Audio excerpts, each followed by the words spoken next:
नमस्कार विद्यार्थी मित्रांनो, सर्वांसाठी शुभ प्रभात. मी आहे प्राध्यापक गणपत उगडे. टिक्कर मराठीमध्ये आपल्या सर्वांचे मनपूर्वक स्वागत. चला तर मित्रांनो, आपण सरळ सेवा भरती 2025 ची तयारी करत आहोत.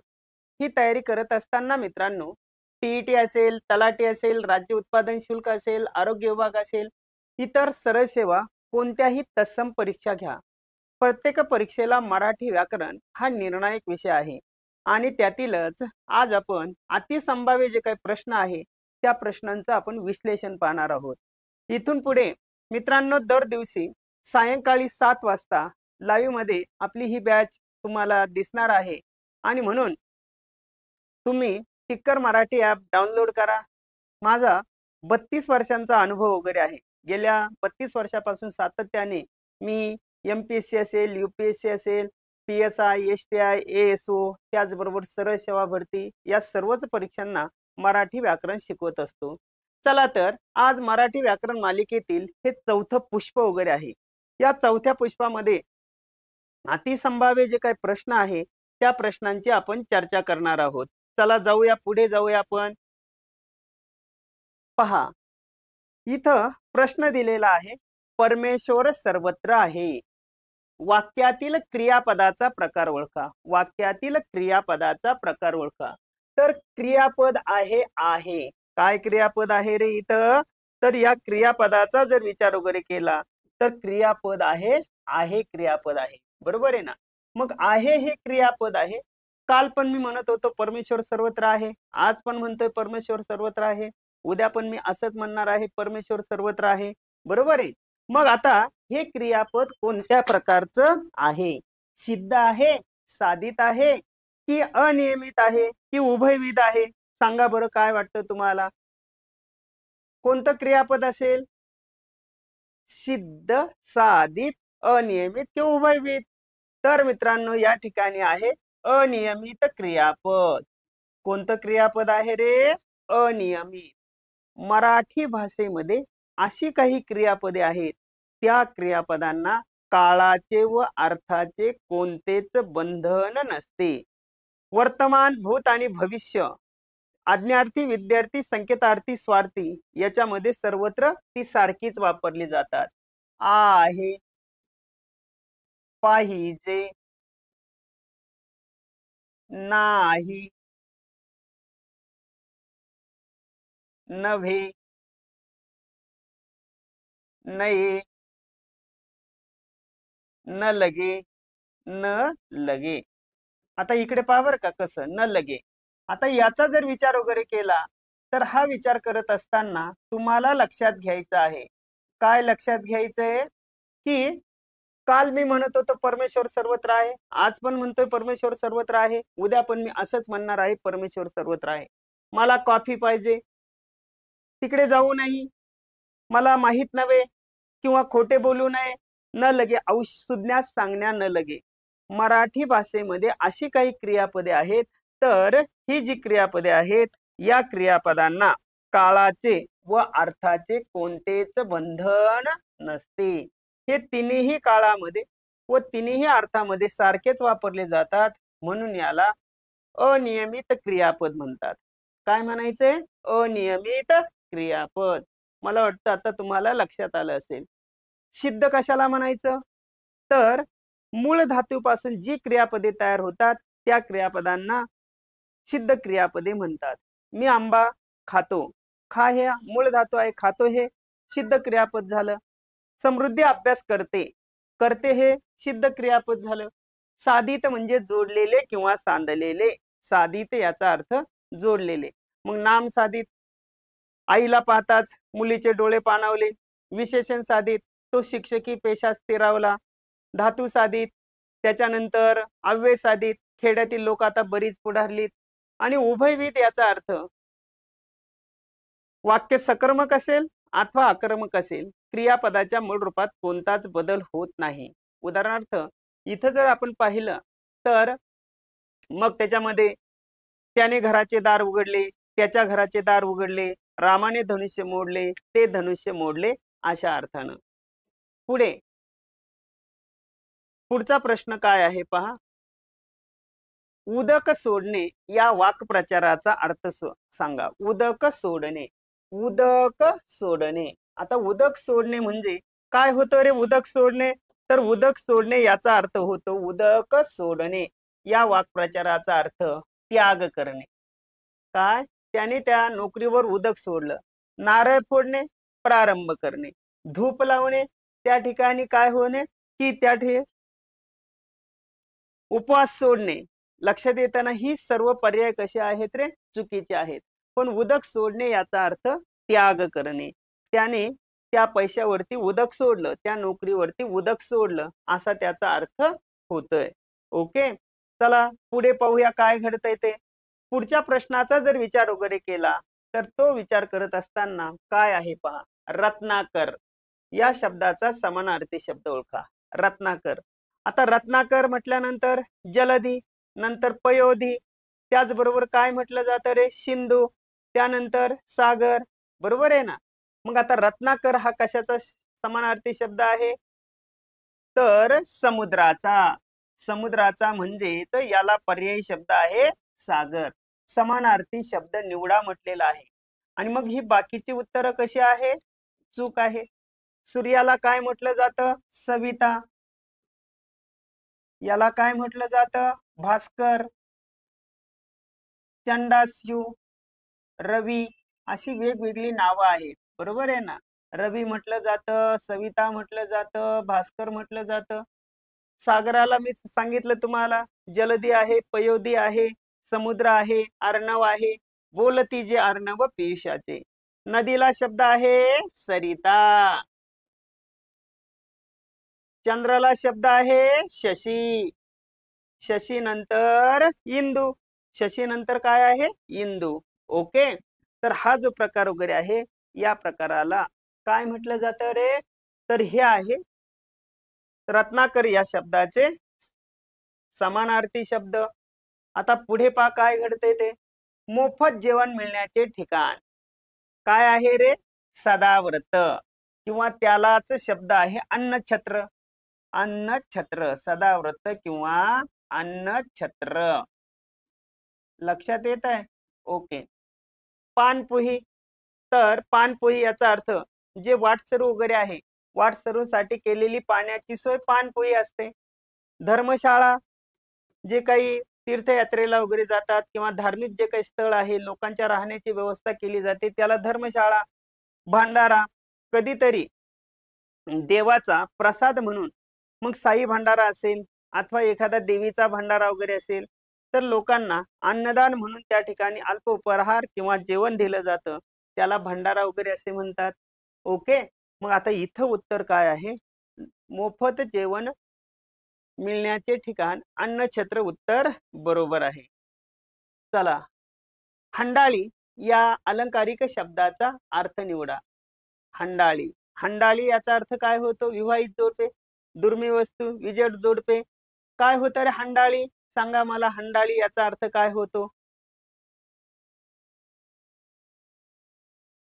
चला बोला पटापट. हंडाळी तुम्हाला काय वाटतं सांगा.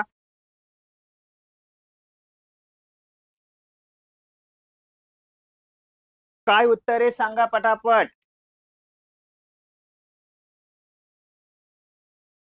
जो पर्याय असेल तो तुम्ही सांगू शकता.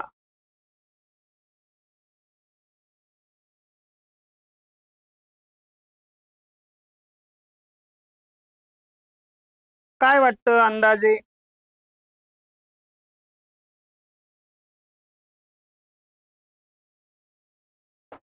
तर हंडाळी हडळील म्हणजे इथं हंडाळी याचा अर्थ काय होतो? तर दिसायला सुंदर, अंतर्मनातून कपटी स्त्री असा त्याचा अर्थ होतोय. खरं पाहिलं तर हंडाळी इथं पुतना मावशी. पुतना मावशी. पुतना मावशी याचा अर्थ काय होतो? दिसायला वरवर सुंदर, अंतर्मनातून कपटी स्त्री. दिसायला वरवर सुंदर, अंतर्मनातून कपटी स्त्री होतोय. ओके, पुढे जाऊया आपण. आम्ही नियमितपणे विहिरीत पोहण्यास जात असू. आम्ही नियमितपणे विहिरीत पोहण्यास जात असू याचा अर्थ काय होतो? की पोहण्यात जात असू. काळ ओळखा. वाक्यामध्ये क्रियापदाच्या रूपावरून क्रियेचा बोध होतो. त्याचबरोबर ती क्रिया कोणत्या वेळेला घडते, वेळेचा बोध होणं यालाच काळ असे म्हणतात. मग क्रिया आत्ता घडते, वर्तमान काळ. क्रिया घडून गेली, भूतकाळ. क्रिया पुढे घडणार आहे, भविष्यकाळ. याचा अर्थ काय होतो की नियमित पोहण्यात जात असू, आम्ही खूप अभ्यास करत असू, खूप खात असू, याचा अर्थ ही आहे रीती भूतकाळाची वाक्य आहे. कोणता काळ आहे? रीती भूतकाळ. जर या ठिकाणी रीती वर्तमानामध्ये त असतो अशी जर भाषा येत असेल तर तो जो काळ आहे त्या काळाला रीती वर्तमान. नंतर इथं रीती भूतकाळ. आता रीती भूतकाळाच्या संदर्भात त असे किंवा असो अशी भाषा येत असते, असे किंवा असूची भाषा येत असते. त्यानंतर रीती भविष्यकाळ त येईल किंवा इंची भाषा येत असते, त येईल किंवा इंची भाषा येत असते. आणि अपूर्ण वर्तमानामध्ये त आहे, खात आहे, जात आहे अशी भाषा येत असते.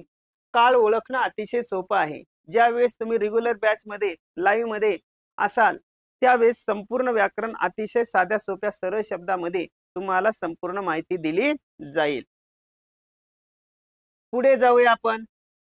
पहा, देवनागरी लिपी असणाऱ्या भाषा कोणत्या? देवनागरी लिपी असणाऱ्या भाषा कोणत्या? मग मराठी, गुजराती, हिंदी. मराठी, हिंदी, इंग्रजी, कानडी. कानडी, तेलुगू, हिंदी, संस्कृत, कानडी, मराठी. आता पहा, मराठी, हिंदी, इंग्रजी. आता इंग्रजीला माहिती आहे तुम्हाला, हा वेगळा आलाय. हे कानडी पण वेगळा आलाय, हे तर गलत आहे. मराठी, तेलुगू, हे तेलुगू पण गलत आहे. मराठी, कानडी, गुजराती, बंगाली, हे पण गलत आहे. बरोबर आहे. आणि मग मराठी क च ट त प क ख ग घ ड च छ ज झ न ट ठ ड ढ न त थ द ध न प फ ब भ म. आता ही काय आहेत रे? व्यंजने आहे. किंवा आपली जी काय मराठी वर्णमाला आहे ती मराठी वर्णमाला 52 वर्णांची आहे. मग त्याच्यामध्ये स्वर, स्वरादी, व्यंजने. मग ते मराठीमध्ये जे आहे तेच गुजरातीमध्ये, तेच हिंदीमध्ये, तेच संस्कृतमध्ये. म्हणजे याचं उत्तर हे ए बरोबर आहे. आणि ही बाकीची उत्तरं कशी आहेत रे? चुकीची आहेत. ओके, येतंय लक्षात? ओके, चला आता आपल्याला पुढे जायचं आहे. पुढे जात असताना इथं काय लिहिलेलं आहे पहा. खालीलपैकी म्हण पूर्ण करा. पै दक्षिणा टिंब टिंब प्रदक्षिणा. पै दक्षिणा टिंब टिंब प्रदक्षिणा. आता काय आहे रे? पै दक्षिणा टिंब टिंब प्रदक्षिणा. मित्रांनो, इथं आहे लक्ष प्रदक्षिणा. म्हणजेच द्यायचं थोडं, घ्यायचं जास्त. पहा, तुम्हाला काय की आपल्याला माहित आहे आपण एखाद्याच्या वाढदिवसाला जातो, एखाद्याच्या लग्नाला जातो, आई वडील, भाऊ बहीण. आणि मग हॉटेलमध्ये 350 रुपये प्लेट आहे. मग 350 म्हटल्यानंतर 3 चोक 1200, 13, 1400 रुपये. आणि पॉकेटमध्ये फक्त 151 रुपये टाकले. देवाला नैवेद्य दाखवताना घरामध्ये एवढल्या मोठमोठ्या पुरणपोळ्या केल्या जातात. ही पुरणपोळी, पुरणपोळी ही आहे, काय आहे रे? पुरणपोळी वगैरे आहे. आणि देवाचे जे नैवेद्य वगैरे आहे ते असे छोटे छोटे नैवेद्य वगैरे असतात, असे छोटे. मग इथंच वरण भात, इथंच कुरडई, इथंच भजे वगैरे, इथंच त्या ठिकाणी भातावर वरण शिंपडलं जातं. आणि मग देवाकडे खालीच नैवेद्य ठेवला जातो, सुखाचं ठेव, चांगलं आयुष्य लाभू दे, पास कर, असं मागणं मागितलं जातं. याचा अर्थ काय होतो? पै दक्षिणा लक्ष प्रदक्षिणा. पै दक्षिणा लक्ष प्रदक्षिणा. म्हणजेच इथं काय आहे रे? द्यायचे थोडे, द्यायचे थोडे, घ्यायचे जास्त. द्यायचे थोडे, द्यायचे थोडे, घ्यायचे जास्त. ओके, अशा अर्थानं. चला पुढे जाऊया आपण. नाटकाच्या प्रारंभी गायले जाते ते टिंब टिंब गीत असते. नाटकाच्या प्रारंभी गायले जाते ते. तर मित्रांनो, ते काय असतं रे? नाटकाच्या प्रारंभी परमेश्वराविषयी गायलेलं जे काही गुणगान आहे, त्याला नांदी म्हणतात. काय म्हणतात रे? नांदी. मग अभंग केव्हा? परमेश्वराचं गुणगान. परमेश्वराचं गुणगान गाताना विठू माझा लेकरवाळा, संगे लेकुरांचा मेळा, संगे लेकुरांचा मेळा, त्याला अभंग. ईशस्तवन, एखादा कार्यक्रम वगैरे असेल, तुमचा कॉलेजचा गॅदरिंग असेल, त्यावेळेस परमेश्वराचं ईशस्तवन म्हटलं जातं. स्वागत गीत, एखादे पुढारी पाहुणे वगैरे आले, त्यांचं स्वागत करण्यासाठी आगतम स्वागतम सुस्वागतम हे म्हटलं जातं गीत. ओके, मग इथं उत्तर आहे नांदी. पुढे चला. पुढे जात असताना पहा, तुझ्या भेटीने किती आनंद झाला, वाक्याच्या शेवटी कोणते विरामचिन्ह देणे योग्य होईल? वाक्याच्या शेवटी कोणते विरामचिन्ह देणे योग्य होईल? आता पहा, तुझ्या भेटीने किती आनंद झाला. आता तुझ्या भेटीने किती आनंद झाला म्हटल्यानंतर इथं किती आनंद झाला, तुझ्या भेटीने किती आनंद झाला, तर मित्रांनो झाला या ठिकाणी उद्गार चिन्ह आहे. हे अंतःकरणातील भावनेचा उद्गार आहे. ओके, म्हणजे इथं पहा प्रश्नचिन्ह. वाक्यात जर WH क्वेश्चनने प्रश्न विचारला असेल तर हा पाहुणा कोण? हा पाहुणा कोण? आता हा पाहुणा कोण म्हटल्यानंतर कोण इथं काय आहे रे? प्रश्नचिन्ह आहे. त्याच्यानंतर हे उद्गार चिन्ह. वाक्याच्या शेवटी जर तपशील द्यावायचा असेल, तपशील द्या, वर्गात खालील विद्यार्थी उत्तीर्ण झाले पाशी हा अपूर्ण विराम, आणि एकाच जातीचे अनेक पदार्थ दर्शवण्यासाठी स्वल्पविराम. कढीपत्ता आणला, कोथिंबीर आणली, वांगे आणले, बटाटे आणले, अशा अर्थानं. ठीक आहे, मग ही बाकीची उत्तरं चुकीची आहेत, लक्षात ठेवा.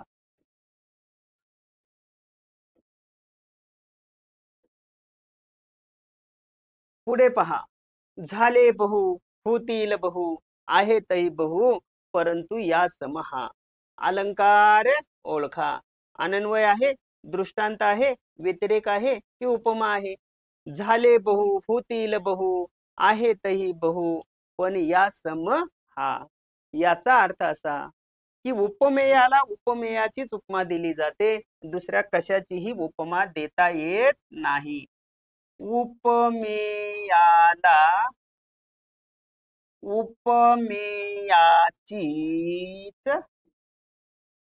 उपमा दिली जाते, दुसऱ्या कशाचीही उपमा देता येत नाही. तेथे कोणता अलंकार होतो? अनन्वय.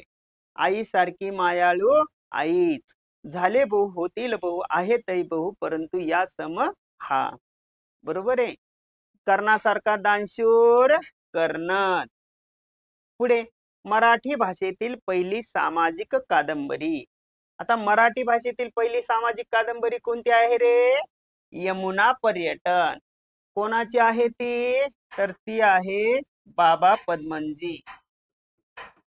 बाबा पद्मनजी यांची आहे मराठी भाषेतील पहिली सामाजिक कादंबरी बाबा पद्मनजी. ती कोणाची आहे? वि.स. खांडेकर. त्याच्यानंतर पानकळा रघुनाथ वामन दिघे. रवा दिघेंची कादंबरी आहे पानकळा. मोचणगड राभी गुंजीकरांची. रामचंद्र भीमाजी गुंजीकर यांची ही कादंबरी आहे. रामचंद्र भीमाजी गुंजीकर. मग आता इथं तुम्हाला लक्षात घ्यायचं आहे, मोचणगड मराठी भाषेतील पहिली सामाजिक कादंबरी. याचं उत्तर आहे सी, यमुना पर्यटन. काय आहे रे? यमुना पर्यटन ही मराठी भाषेतील पहिली सामाजिक कादंबरी आहे. पानकळा मराठी भाषेतील पहिली कोणती कादंबरी आहे? ग्रामीण कादंबरी. मोचणगड मराठी भाषेतील पहिली ऐतिहासिक कादंबरी. ययाती ही वि.स. खांडेकरांची ज्ञानपीठ पुरस्कार मिळालेली पहिली कादंबरी आहे. लक्षात येतं ना? ओके. आता इथं पण लक्षात ठेवा बरं का, हे तर मी तुम्हाला नाव वगैरे सांगितले, पण त्याच्याही पलीकडे तुम्हाला लक्षात ठेवायचंय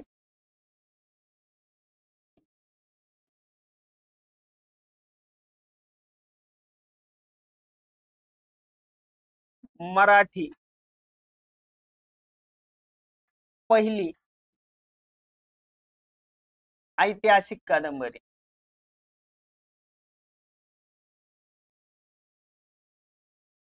मराठी भाषेतील मराठी पहिली ग्रामीण कादंबरी.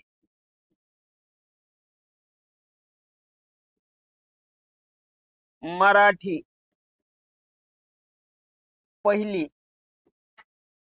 सामाजिक कादंबरी. मराठी भाषेतील ज्ञानपीठ ज्ञान लक्षात ठेवा ज्ञानपीठ पुरस्कार. पहिला ज्ञानपीठ पुरस्कार. मराठी पहिला ज्ञानपीठ पुरस्कार मिळवणारी कादंबरी ही कोणाची आहे? रामचंद्र भीमाजी गुंजीकर. पानकळा रवा दिही. यमुना पर्यटन बाबा पद्मनजी. आणि ययाती वीस खांडेकर. पहा एवढी सविस्तर सगळी माहिती जर तुम्हाला असेल तर उत्तर बरोबर येऊ शकतं. आणि मग याचं उत्तर आहे सी. सी याने यमुना पर्यटन. हे तुम्हाला लक्षात घ्यायचं आहे. यमुना पर्यटन.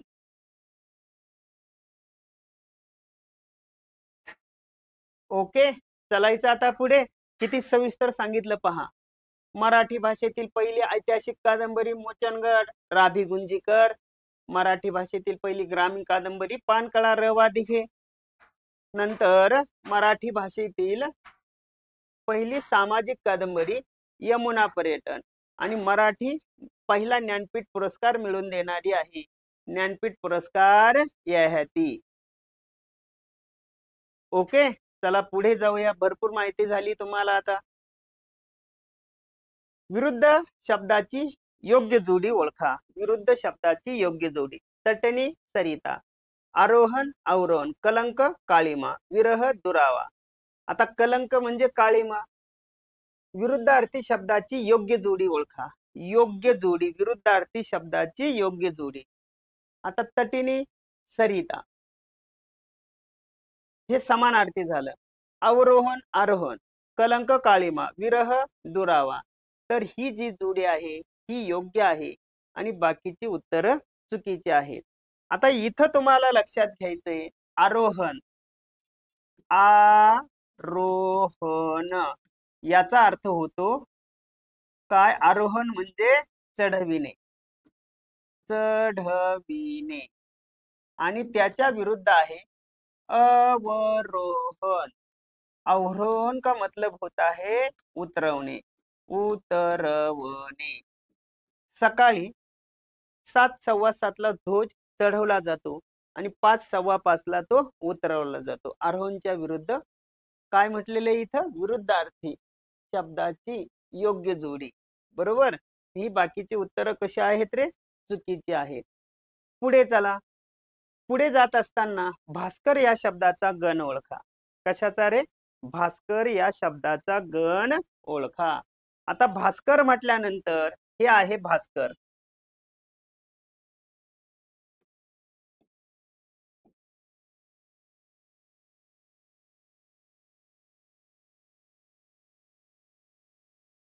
कवितेतील अक्षरे मोजण्याच्या मापाला गण असे म्हणतात.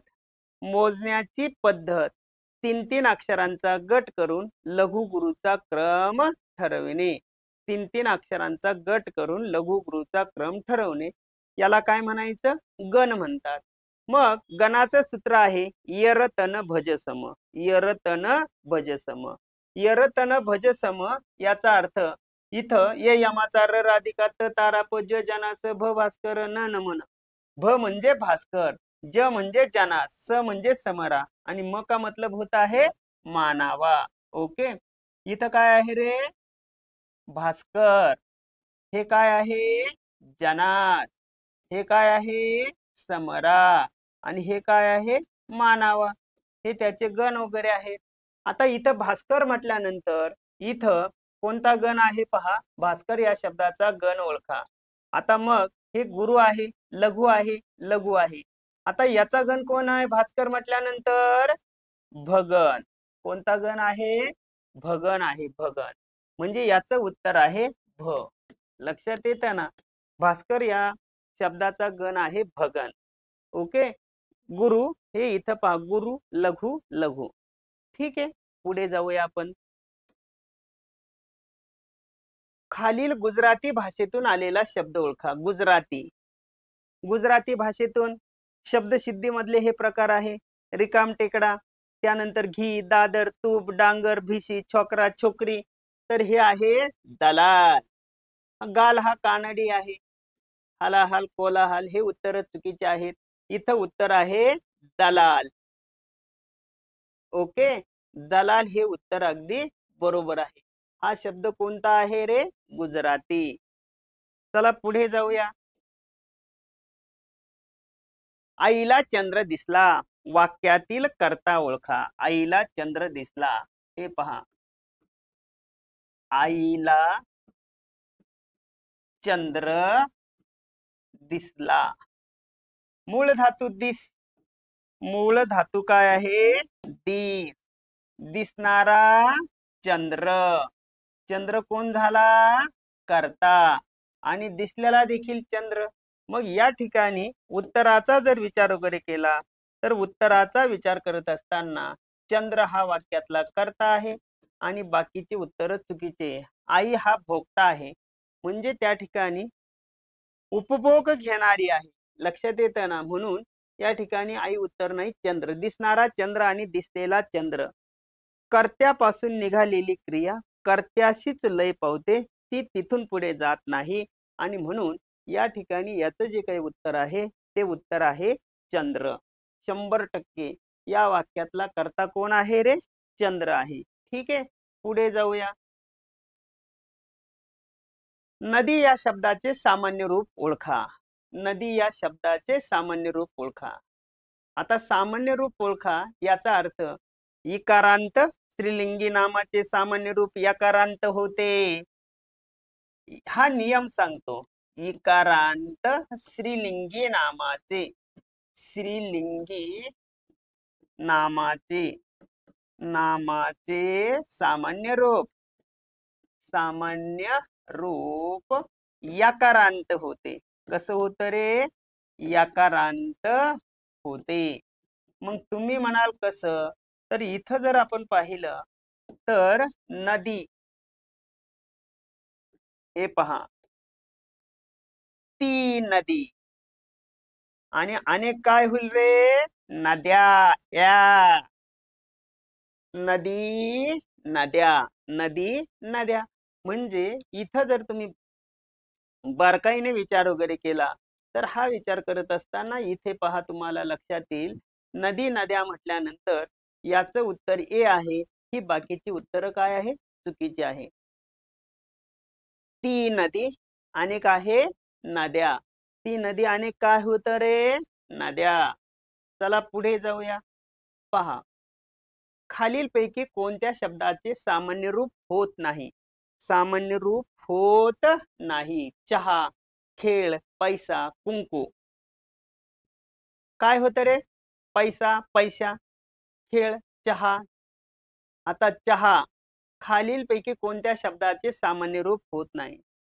नामाला किंवा सर्वनामाला विभक्ती प्रत्यय लागण्यापूर्वी शब्दांच्या मूळ रूपामध्ये जो बदल होतो त्या बदलाला त्या शब्दाचं काय म्हणायचं? सामान्य रूप म्हणतात. खालीलपैकी कोणत्या शब्दाचे सामान्य रूप होत नाही? चहा.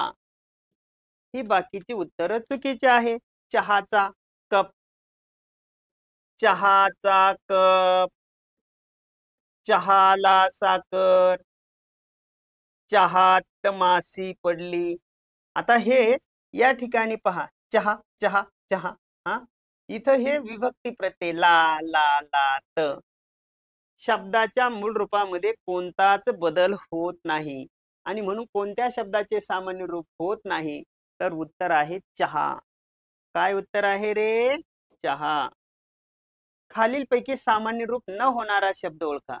सामान्य रूप न होणारा: झाड झाडाला, सिंह सिंहाचा, फोटो फोटोला फोटोचा, मुलगा मुलगी मुलीच्या, मुलींच्या मुलींच्या फोटो. तर हे आहे फोटो. बिटको, बरोबर आहे ना. नंतर ऋणको धनको, ओच ओच राहत. ओकारांत पुल्लिंगी ओपा, ते छायाचित्र म्हणजे तो फोटो आपण म्हणतो, पण फोटोचं सामान्य रूप होत नाही. बिटकोला, फोटोला, ऋणकोचा, धनकोचा अशा अर्थानं. ठीक आहे, पुढे चला. आजोबा शब्दाचे सामान्य रूप ओळखा. आजोबा. आजोबा शब्दाचे सामान्य रूप. आजोबांना. आजोबा या शब्दाचे सामान्य रूप ओळखा. आजोबा सामान्य रूप होत नाही.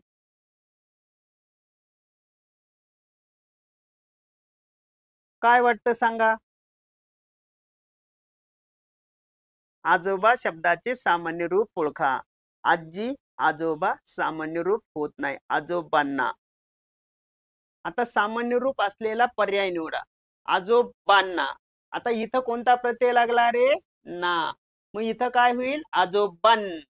आजोबान हे या शब्दाचं सामान्य रूप आहे. आजोबान. शब्दाला विभक्ती प्रत्यय लागण्यापूर्वी शब्दाच्या मूळ रूपामध्ये जो बदल होतो त्या बदलाला त्या शब्दाचं काय म्हणायचं? सामान्य रूप म्हणतात. ओके, पुढे चला. खालील कोणत्या शब्दाचे सामान्य रूप होत नाही? फूल हत्ती, लिंबू आसू. आता आसू आसवांचा, फुल फुलाला, हत्ती हत्तीचा हत्तीला. हे उत्तर बरोबर आहे. ही बाकीची उत्तर कशी आहे? चूक आहे. हत्तीचा हत्तीला, हत्तींना. ओके. चाचा नेहरू मुलांची मुलांनी मुलांशी मेळ्यात रमून जात.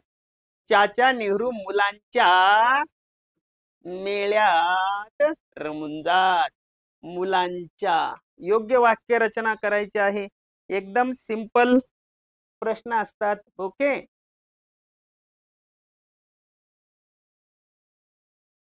चला पुढचा प्रश्न पाहूया काय आहे ते. सगळीकडे वेड्यांचा बाजार या वाक्यातील अधोरेखित शब्दाचे सामान्य रूप ओळखा. शब्दाला विभक्ती प्रत्यय लागण्यापूर्वी शब्दांच्या मूळ रूपामध्ये जो बदल होतो त्या बदलाला त्या शब्दाचे सामान्य रूप असे म्हणतात. मग सगळीकडे वेड्यांचा बाजार, वेड्यांचा. येतंय लक्षात? काय उत्तर आहे रे? वेड्यांचा. ओके. तर मित्रांनो, या ठिकाणी जर तुम्ही पाहिलं तर अशा पद्धतीने आज आपण या ठिकाणी सरळ सेवा भरती 2025 प्रश्नांचा अभ्यास केलेला आहे. यासारखे एक ना अनेक प्रश्न, त्यांची काठिण्य पातळी, ते घटक, परीक्षेला नेमके कोणते घटक विचारले जातात, त्या घटकावरती प्रश्नांची काठिण्य पातळी काय असते, अशाच नवनवीन प्रश्नांचा समूह घेऊन आपण नेहमीच तुमच्या समोर असतो. आजचा व्हिडिओ जर तुम्हाला आवडला असेल तर जरूर एक लाईक करा, शेअर करा, बेल आयकॉनला प्रेस करा. पुन्हा भेटूया काय की प्रश्न, अतिसंभाव्य प्रश्न घेऊन पुढील भागामध्ये. अर्थातच तो कितवा भाग असेल आपला, तर याच्या पुढचे जे काही अतिसंभाव्य प्रश्न असेल ते दुसरं पुष्प आपण पुन्हा एकदा गुंफणार आहोत. आज आपण या ठिकाणी थांबतोय. टिक्कर मराठी ॲप डाउनलोड करा. तुमच्या कोणत्याही प्रकारच्या शंका असल्यास कधीही केव्हाही तुम्ही अकॅडमीच्या क्रमांकावरती संपर्क साधू शकता.